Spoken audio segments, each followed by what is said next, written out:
Yes, Kenya. Tamu sana, tamu sana, tamu sana, yes. In this video, I want us to have a look at a story captured by Nation. A story that exposes a scandal on edible oil imports. A scandal that has been traced to the doorsteps of William Ruto himself.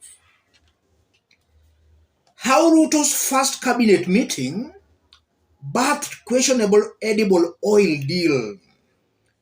President William Ruto's first ever cabinet meeting passed a resolution that gave blessings to an importation deal that has seen private firms import oil tax-free, then sell the commodity to a government agency at a higher price.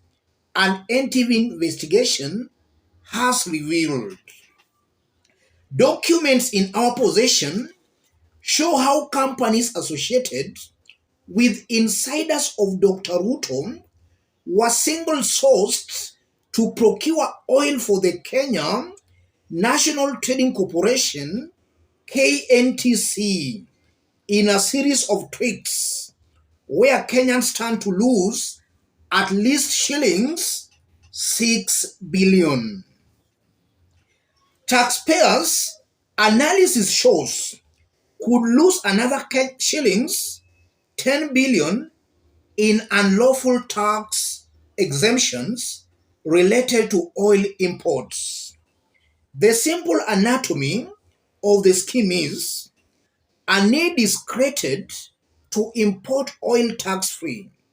Then somehow private firms get to import the oil rather than have a government agency do that. Those firms then sell the imports to the government agency. The agency then sells that oil through other private firms.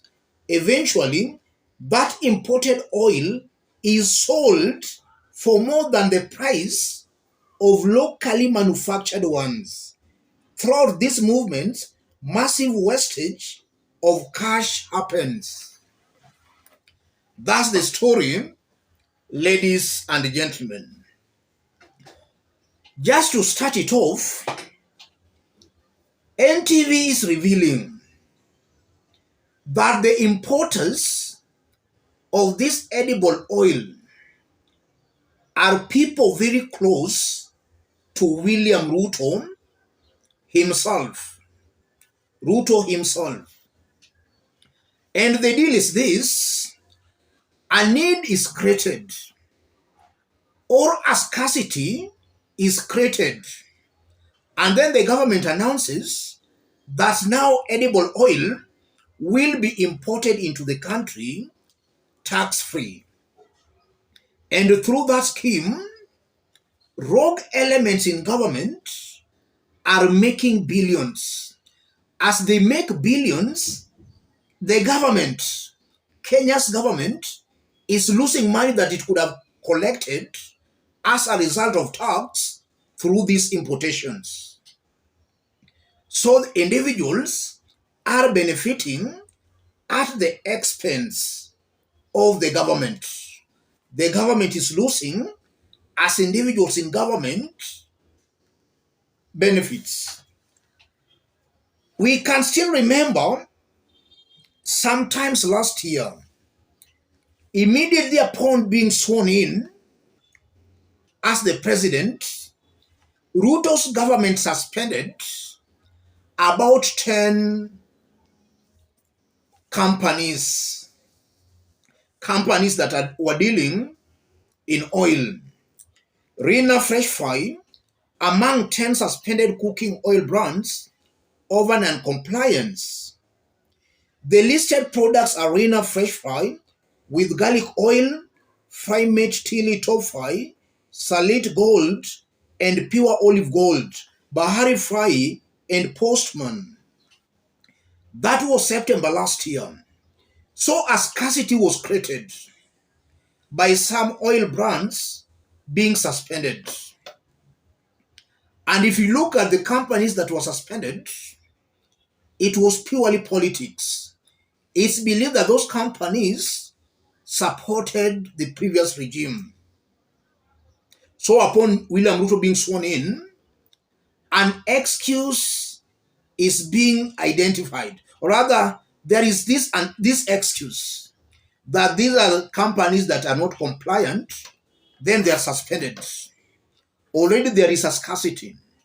The government then uses that scarcity to import oil, edible oil, and not just to import, but they import that oil tax-free. After which the importers, the private firms, sells the oil to a government corporation, in this case KNTC. KNTC then sells it again to some private companies at an inflated price.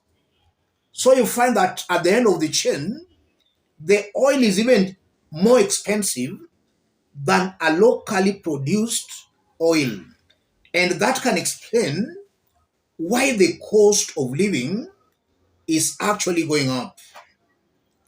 I want us to dig deep into this story for Kenyans to see in clear terms the games being played behind the scenes.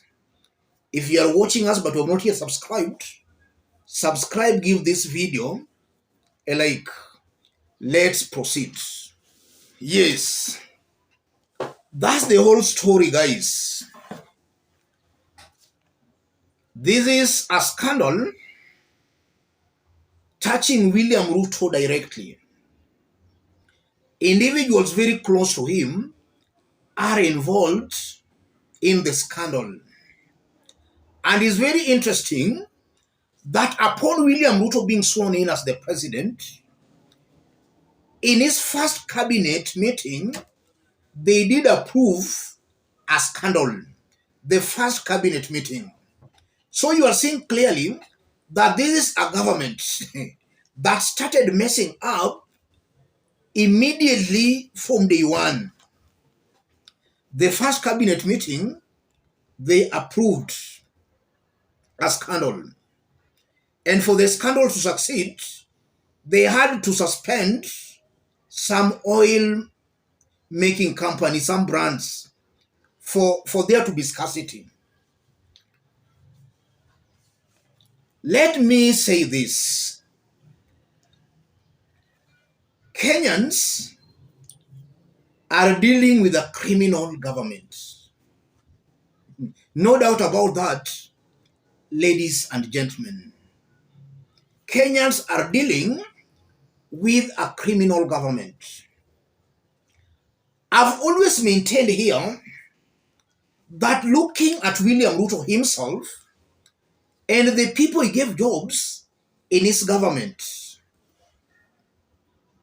almost all of them do not pass that test on leadership and integrity.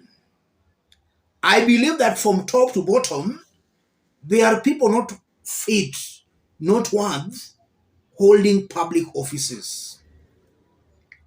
So this high cost of living we are witnessing is because some rogue elements in government have decided to make billions at the expense of poor taxpayers. In fact, as they make billions, the government is losing billions. So in the long run, they are going to be even richer than the government. As the government will be collapsing, they will be growing rich and richer. That's exactly what is happening here. This is a criminal government. The lesson to be learned here: before you elect a leader, look at the leader's track record. If in the past, the leader never met the test, or rather passed that test on leadership and integrity, that leader will never pass that test, even if he or she was to be given the highest office in the land. A corrupt individual will always be corrupt. A leader giving promises and never fulfilling them, that leader will never fulfill any of the future promises. That's what is happening here. Where are the elected leaders? They have been compromised. They are eating together with a very corrupt government. That's exactly what is happening here. Kenyans should wake up to reject all these elected leaders, Ruto and his team. This is just a criminal government. We are still waiting for more scandals. Fertilizer will turn out into a scandal. The crude oil imports that we were told government to government to ease pressure on the dollar will turn into a mega scandal. Already the KEMSA scandal is still brewing. A corrupt government. In just 8 months, already taxpayers have lost over 10 billion through these edible oil imports alone. In 8 months, over 10 billion has been lost. And at the same time, the same government is pushing Kenyans to the wall on taxes. Let me stop it there, ladies and gentlemen. Let's meet in our next analysis. But for those sending their contributions, channel all your contributions to the number below. Let's enable Nudin undergo a kidney transplant. Thank you. God bless you.